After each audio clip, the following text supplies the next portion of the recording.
A while ago, I made a video talking about Spice and Wolf and how that got me into anime. What I said in the video was true, but what if I told you there's another anime that was made in the early 2000s that I'm sure you've heard about the anime in some point of time in this anime community? What anime could it be? Well, that anime is called Zero no Tsukaima, or in English, The Familiar of Zero. I've really wanted to do a video talking about this masterpiece for a while now, since it's an older anime. There's really not that a lot of recent videos talking about this anime. So that is why I decided to make one. Hopefully you guys enjoyed this video talking about The Familiar of Zero, and if you do, please leave a like, because I got more older animes that I want to make videos on. Now with that being said, let's get this video started. Our journey starts at Tristitic Academy of Magic, a school for royal nobles and mages to learn magic. In the story, we see one of our protagonists' second year student, Louise. She is terrible at using magic, and due to this, her classmates are always bullying her, calling her Zero Louise. Later on, the second year students are now using a traditional ritual to summon their eternal protector, which are called familiars. Thus, we see our second main protagonist, Saito, who was summoned from Tokyo to be Louise's protector, or familiar. Louise was humiliated at first and refused to believe at first that he is her familiar, but turns out it was no mistake and that he is her familiar protector. After accepting that he is in a different world, Saito finds out in this world, only mages and royal nobles can use magic, while everyone else is seen as the commoners. One day, Saito is seeing a noble using his power to abuse a commoner, and challenge that noble to a duel.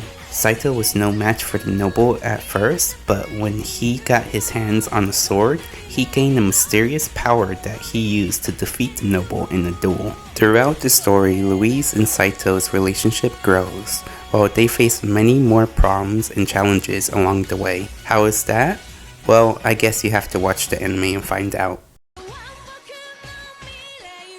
Now for my thoughts on the anime. I really enjoyed watching the plot and character development from the first season of the anime, which is the relationship from Saito not wanting to remain in this world and trying to find a way back home, to Louise not treating him like her equal and not wanting to do anything with him. Then throughout that season, you see the hate dissolve into love beautifully, which results in seeing them have a relationship.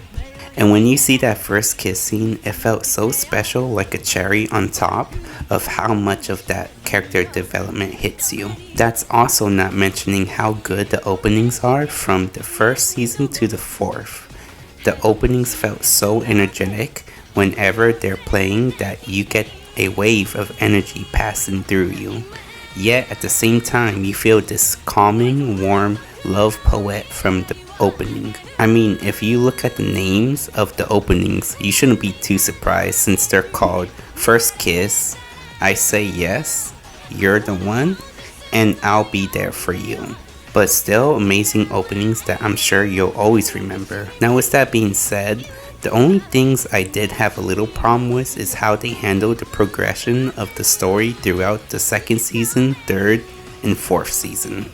The reason for that is because of the repetitiveness of the relationship between the two. After the first season was set up, you now know that they are a couple and should be building up the relationship through the second season. But unfortunately, that's not the case.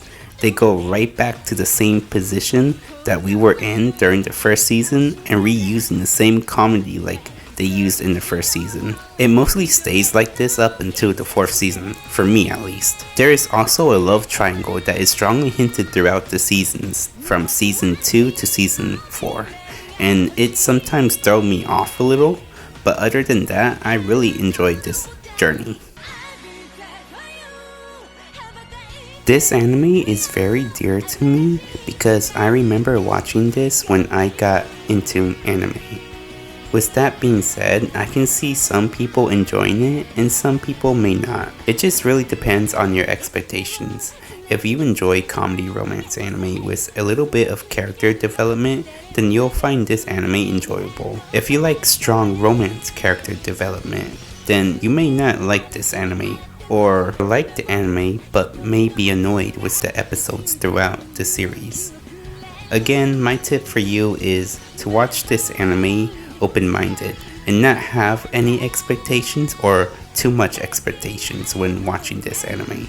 That is how I was able to enjoy the anime when I was in middle school, but mostly because I was new when it came to anime, but that's besides the point. Overall, I give this anime a solid 9 out of 10. This anime was really enjoyable and I say worth watching or giving it a try. For a 2006 anime that is still pretty decently popular and remembered by many others in the anime community, it really does hit the nail for the best starter anime for beginners who are just getting into the anime community. It's funny how I'm just realizing now that a lot of iconic or goated beginner animes were created in the early 2000s. Overall, I think that should conclude the video, and please let me know what you guys thought of this anime in the comment section down below. Hopefully if you're new to anime or looking for an anime, that my video encouraged you to give it a try. Or if you need a little encouragement, let me give you a fun fact. The voice actor who voices our tsundere Lewis is the same voice actor who voices our tsundere that you may know of as Taiga from Toradora.